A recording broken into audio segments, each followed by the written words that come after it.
James Springer, and as Stu said, I am a body language and deception detection expert. I am also a certified hypnotherapist, NLP master prac, master life coach. I have extensive experience in personality profiling and 30 years of sales management experience. So if you want to know what sets me apart from most other people, not very many people have my skill set. I spent a lot of time in sales management, and what All In Communication does is we go beyond the traditional sales training. I don't necessarily want to work with the junior sales rep, the struggling, floundering sales rep, the person who doesn't know anything about sales. I'm not about doing funnel management, funnel development, pipeline revenue forecasting, cold calling, any of that stuff. If you can't do that, you don't really need to deal with me, because I'm not going to do you that much good. I'll help you, but you still need the basics of sales. What I like to work with is the performers, the people who are actually making it happen. What I train in, as far as like body language, deception detection, micro expressions, those things will take any salesperson that takes those training courses and certifies in them. Statistically, you will increase your sales close rate by 20%. That's what the international studies have shown. If you take those training, you will increase your sales by 20%, or you'll decrease your work time by 20%. So if you like to play golf, it's another good investment.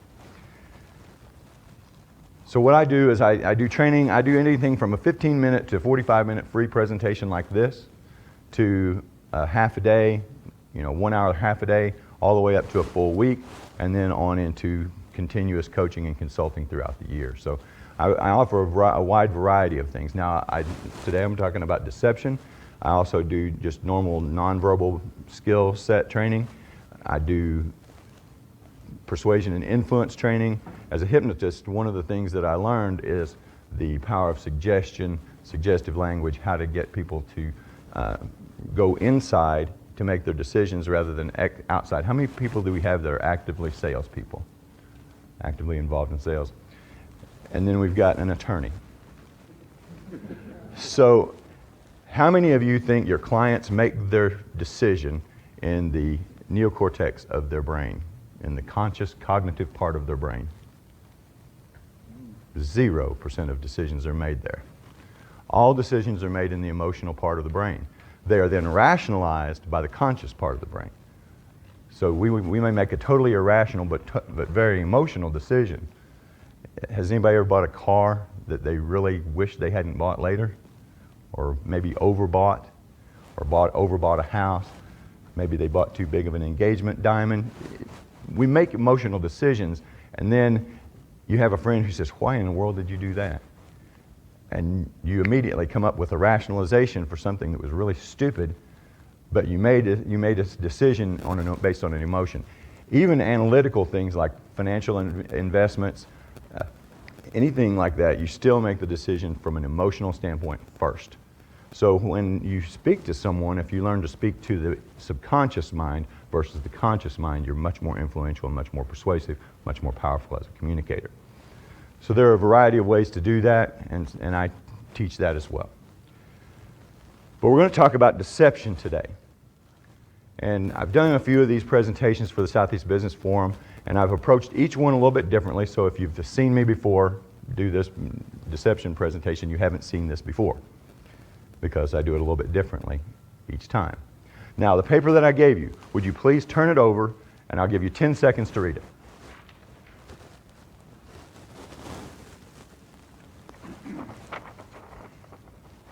Okay, how many could read it?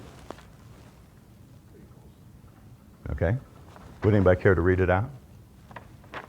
Or would you like me to read it? The first key in becoming effective at detecting lies is developing the ability to recognize hidden patterns which tell us everything necessary in order to spot lies.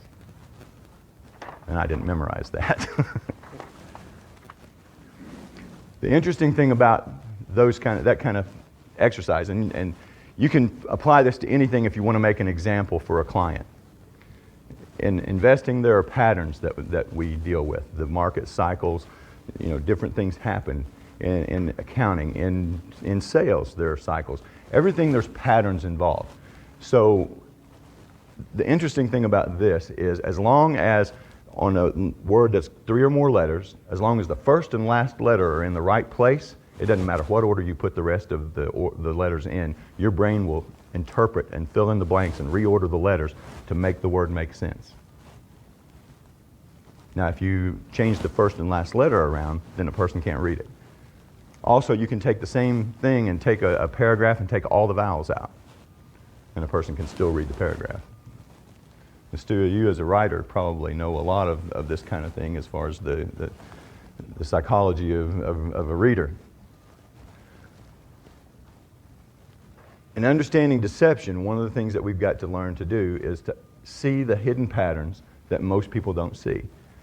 You recognize body language and nonverbal cues without ever realizing that you do. If you've ever had a business meeting where you met with a person and everything they said was right, everything you said was right, and it should have been a really good meeting, and you walk out and you're like, you know, what it was? I just really didn't like that guy. There was something wrong. I don't know what it was. Well, that's your reptilian brain, your primitive brain, is picking up signals that you're not consciously aware of. Before you're trained, you're just like in any learning cycle, you're unconsciously incompetent in reading body language. But the brain stem, the primitive brain, our complex reptile brain, lizard brain, whatever you want to call it, is very good at picking up these signals. And even though you don't know why you feel threatened, you feel a degree of threat, and that's what causes those things to happen. Once you learn what to look for, then you can become much more adept at picking up deception, very subtle signs of deception. Now, when we lie, how many people here lie?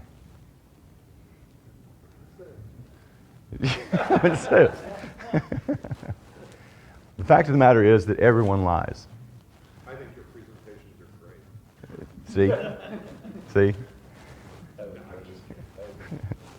Did you see him shaking his head no as he was saying he thought my presentation was great? Now I lost my place. That's called a pattern interrupt, by the way. When we lie, there are different types of lies, and everyone tells lies. As honest as we may think that we are, no matter what our cultural background, no matter what our religion, or whatever belief structure that you have, everyone lies. The number one lie told is, I'm fine.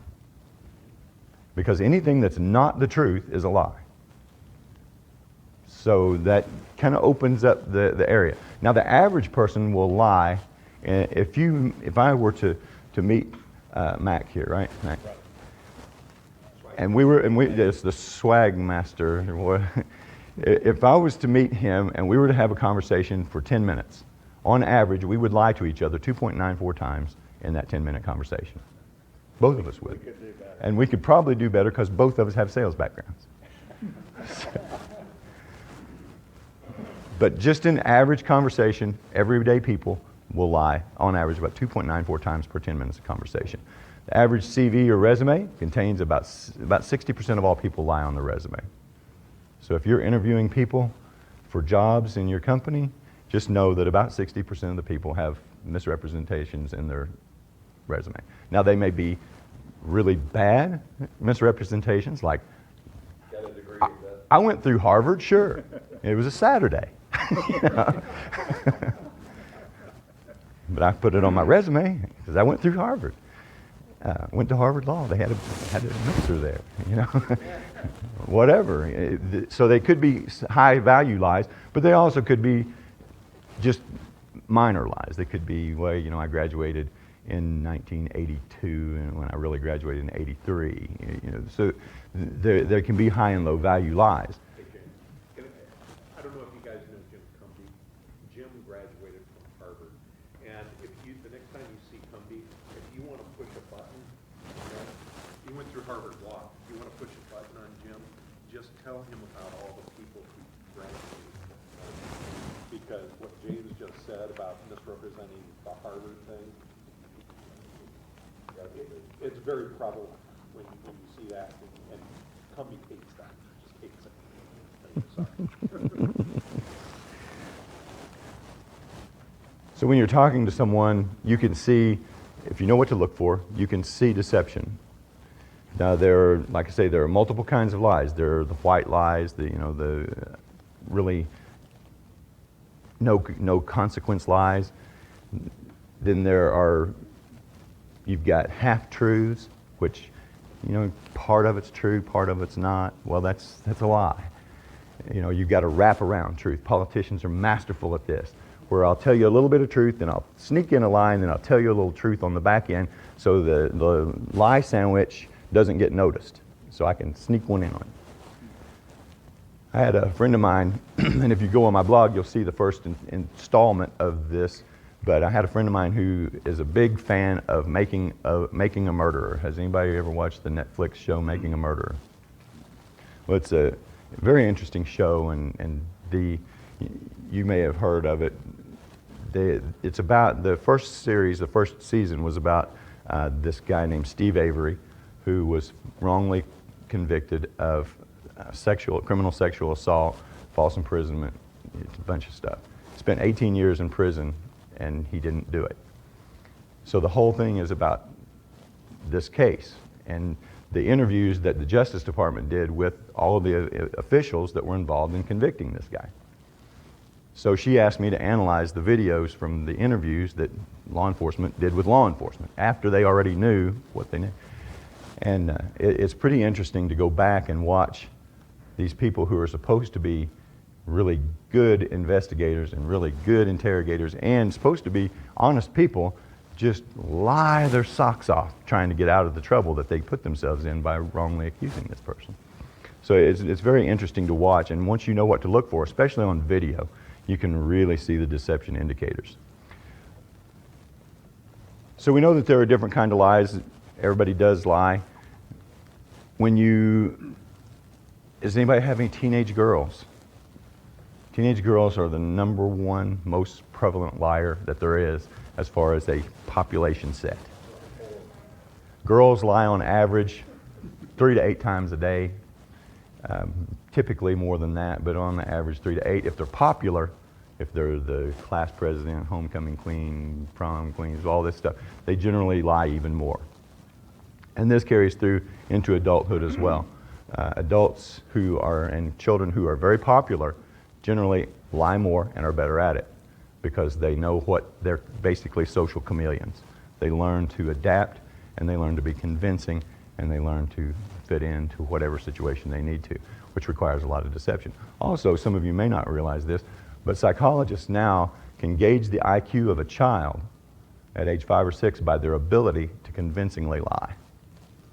Because lying takes so much cognitive effort, you're processing so many things simultaneously, that it takes a pretty good degree of intelligence in order to formulate a really, really convincing lie. He's a genius.